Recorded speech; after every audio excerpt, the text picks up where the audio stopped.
Plains, hosted by Levelle Wells. I'm an enrolled member of the Omaha tribe. My Omaha name is Umpatunk. It means big elk. I'm from the elk clan. Today's topic is 5 ways the government keeps the Native Americans in poverty.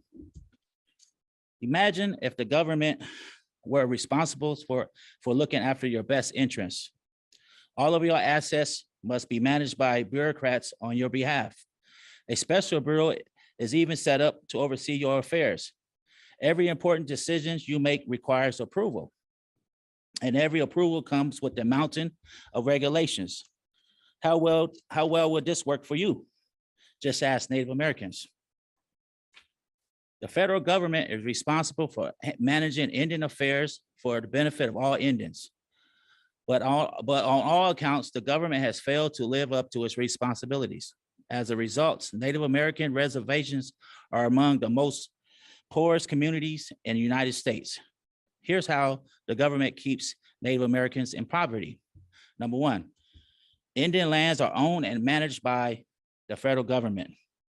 Chief Justice John Marshall set Native Americans on the path to poverty in 1831 when he characterized the relationship between the Indians and the government as resembling that of a ward of his guardian.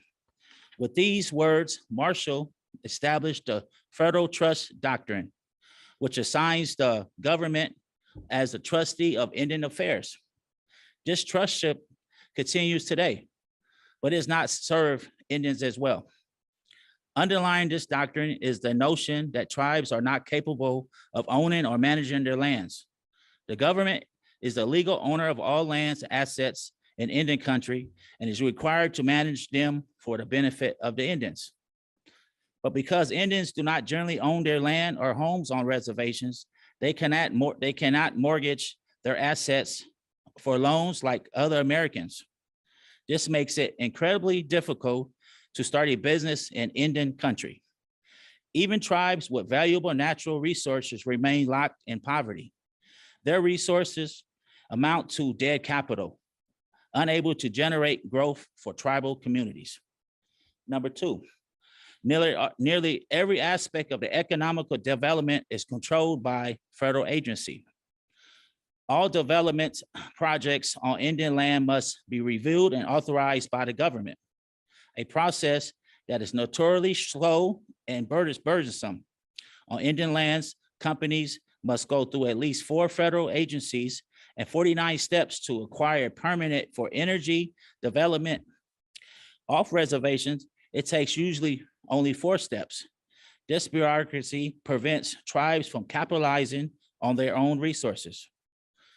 It is not uncommon for years to pass before the necessary approvals are required to begin energy development on Indian land, a process that takes only a few months on private lands. At any time, an agency may demand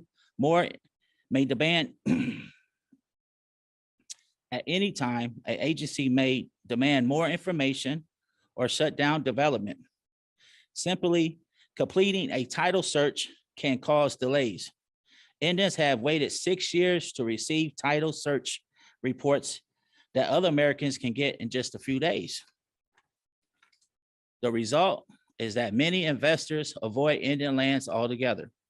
When development does occur, federal agencies are involved in every detail, even collecting payments on behalf of the tribes. The royalties are then distributed to the Indians. That is, if the government doesn't lose the money in the process.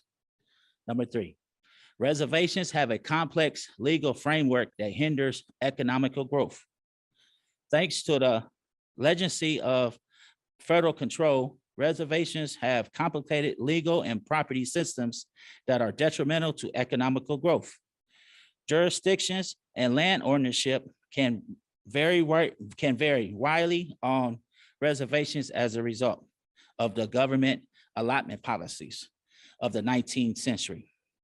Navigating this complex system makes development and growth difficult on Indian lands. One such difficulty is fractionated land ownership. Federal inheritance laws require many Indian lands to be passed in equal shares to multiple heirs. After several generations, these lands have become so fractionated that there are often hundreds of owners per parcel. Managing these fractionated lands is nearly impossible, and much of the land remains idle. Number 4, energy regulations make it difficult for tribes to develop their resources. Darren O. Coyote, chairman of the Crow tribe in Montana, puts it plainly: the war on coal is a war on our families and our children. Coal provides the greatest economical opportunity for the impoverished tribe, but regulations are making it hard for the tribe to capitalize on their natural resources. Some are even trying to prevent the tribe from exporting coal to Asia. Number 5, the federal government have repeatedly mismanaged Indian assets. Tribes historically have little or no control of their energy resources. Royalties were set by the Bureau of Indian Affairs, but the agency consistently undervalues Indian resources. A federal commission concluded in 1977 that leases negotiated on behalf of the Indians were among the poorest agreements ever made. Unfortunately, it hasn't got much better. A recent class action suit alleges that the government mismanaged billions of dollars in Indian assets. The case was settled in 2009 for $3.4 billion, far less than what it was lost by the feds. Reservations continue valuable natural resources worth nearly $1.5 trillion, according to a recent estimate. But the vast majority of these resources remain undeveloped because the federal government gets in the way.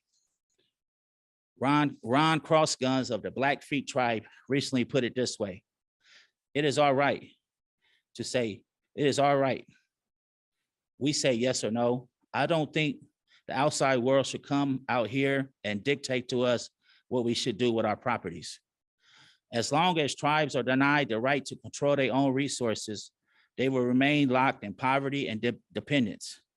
But if tribes are given the dignity they deserve, they will have the opportunity to unleash the tremendous wealth of Indian nations. Thank you. This has been Great Hunters of the Great Plain. Thank you.